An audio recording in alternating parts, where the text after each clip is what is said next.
दूसरा इतिहास ग्रंथ अध्याय 24। योआश द्वारा प्रभु के मंदिर की मरम्मत। जब योआश राजा बना तो वह 7 वर्ष का था और उसने यरूशलेम में 40 वर्ष राज किया। उसकी माता का नाम सिबिया था, वह बेरशिबा नगर की थी। जब तक याजक यहोयादा जीवित रहा तब तक योआश ने वही किया जो प्रभु की दृष्टि में उचित है।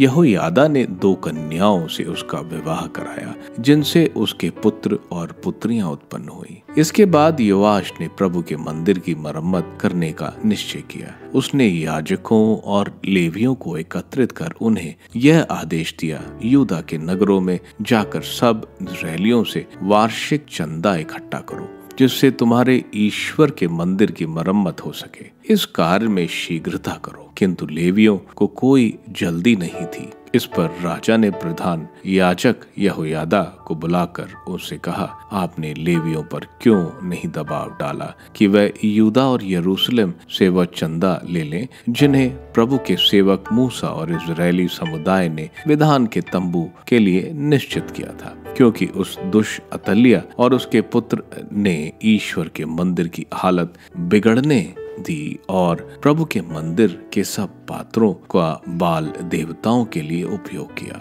तब राजा ने एक संदूक बनवाकर प्रभु के मंदिर के द्वार पर बाहर रखा। उसने यहूदा और यरूशलेम में घोषित किया कि लोग प्रभु के लिए वह चंदा दे दें जिससे ईश्वर के सेवक मूसा ने मरुभूमि में इजरायलियों के लिए निर्धारित किया था। यह सुनकर नेताओं और समस्त प्रजा को आनंद हुआ। उन्होंने अपना अपना चंदा लाकर उस संदूक में डाल दिया। जब लेवी देखते थे कि संदूक में अधिक द्रव्य इकट्ठा हो गया तो वे उसे उठाकर राजा के सचिव और प्रधान याजक के एक अधिकारी के पास ले जाते थे, जो उसे खाली कर फिर उसे अपने स्थान पर रखवाते थे। वे प्रतिदिन ऐसा ही किया करते थे और इस प्रकार उन्होंने बहुत द्रव्य एकत्रित किया। राजा और यहोयादा उसे उन कर्मचारियों को दिया करते थे जो प्रभु के मंदिर में काम करते थे, और वे उसे मिस्त्रियों और बढ़इयों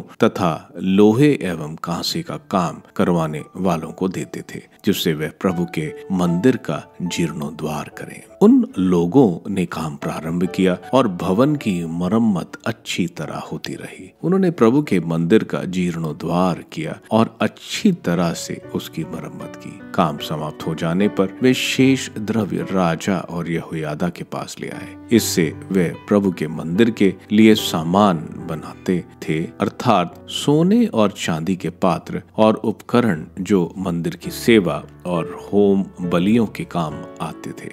जब तक यहोयादा जीवित रहा प्रभु के मंदिर में निरंतर होम बलियां चढ़ाई गईं। यहोयादा का वृद्धावस्था में बड़ी पकी उम्र में प्राणांत हुआ। वह मृत्यु के समय 130 वर्ष का था। वह दाऊद नगर में राजाओं के पास ही दफनाया गया, क्योंकि उसने इजराइल के ईश्वर और अपने घराने का बड़ा उपकार किया। यहोयाश का प्रभु से विमुख होना। यहूदा के नेताओं ने यहोयादा की मृत्यु के बाद राजा के पास आकर उसे दंडवत किया। राजा ने उनकी बात मान ली। लोगों ने प्रभु अपने पूर्वजों के ईश्वर का मंदिर त्याग दिया और वे अशेरा देवियों तथा देव मूर्तियों की पूजा करने लगी। इस अपराध के कारण ईश्वर का क्रोध यहूदा तथा यरूशलेम पर भड़क उठा। उसने नबियों को भेजा जिससे वे उन्हें प्रभु के पास वापस ले आए, किंतु लोगों ने नबियों का संदेश सुनकर उस पर ध्यान नहीं दिया। ईश्वर के आत्मा ने याजक यहोयादा के पुत्र जकरिया को प्रेरित किया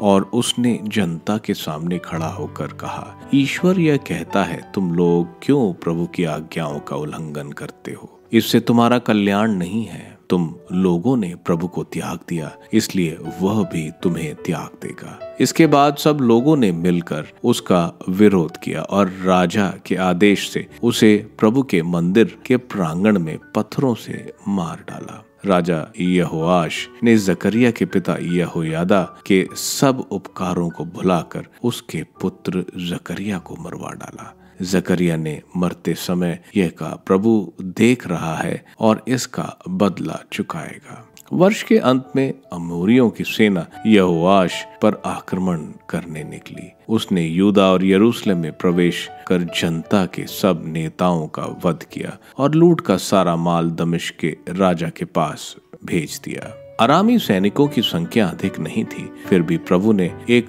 बहुत बड़ी सेना को उनके हवाले कर दिया, क्योंकि उन्होंने अपने पूर्वजों के प्रभु ईश्वर को त्याग दिया था। योआश को भी उचित दंड भोगना पड़ा। जब अमारियों की सेना योआश को घोर संकट में छोड़कर चली गई, तो उसके दरबारियों ने उसके विरुद्ध षड्यंत्र रचकर उसके पलंग पर मारा, क्योंकि उसने याजक यहोयादा के पुत्र का रक्त बहाया था। वह मर गया और दाऊद नगर में दफनाया गया, किंतु वह राजाओं के मकबरे में नहीं रखा गया। उसके विरुद्ध षड्यंत्र रचने वाले ये थे: अमोनित शिमात का पुत्र जाबाद और मोआबीन शिमृत का पुत्र यहोजाबाद। उसके पुत्रों का वृत्तांत, उसके द्वारा एकत्रित किया हुआ चंदा और प्रभु के मंदिर का जीर्णोद्धार, सबका वर्णन राजाओं के ग्रंथ की व्याख्या में लिखा है। उसका पुत्र अमस्या उसकी जगह राजा बना।